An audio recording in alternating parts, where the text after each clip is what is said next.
पुरस्काराने व्यक्तिमत्वाची उंची वाढते, तितकीच जबाबदारीही वाढते. मंत्रालय अपर सचिव सुरेश नाईक. गुणवत्तेची खाण गावात असते, ती इतरांसाठी प्रेरणादायी ठरते. सुरेश नाईक. रामपूर रत्न पुरस्काराने गावातील कर्तृत्ववान व्यक्तींचा गौरव. रामपूर येथील सिद्धिविनायक गणेश उत्सव मंडळाच्या वतीने आयोजित रामपूर रत्न पुरस्कार वितरण सोहळा मोठ्या उत्साहात संपन्न झाला.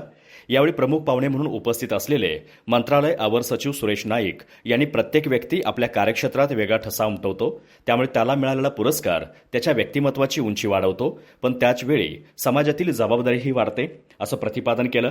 त्यांनी गुणवंत व्यक्तींच्या सत्काराने गावाची प्रतिमा उंचावते आणि इतरांसाठी प्रेरणादायी ठरते, असंही सांगितलं.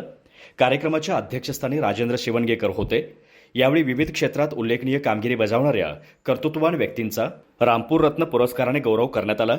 यामध्ये विभागीय निबंधक अरुण काकडे, राज्य विक्रीकरपदी निवड झाल्याबद्दल पराग येरोळकर, नायब सुभेदारपदी निवड झाल्याबद्दल जानबा वरपे, तलाठीपदी निवड झाल्याबद्दल नंदकुमार ढेरे, सेवानिवृत्त मुख्याध्यापक रत्नहार पाटील, कोल्हापूर पोलीसपदी निवड झाल्याबद्दल स्वप्नाली गावडे, जिल्हा आदर्श शिक्षक पुरस्कार प्राप्त सट्टुप्पा वरपे, तालुका आदर्श शिक्षक पुरस्कार प्राप्त विद्या वरपे यांचा समावेश होता.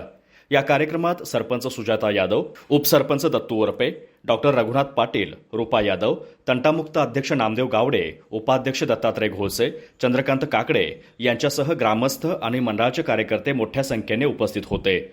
सूत्रसंचालन विलास नाईक यांनी केलं, तर आभार श्रीधर गावडे यांनी मानलं.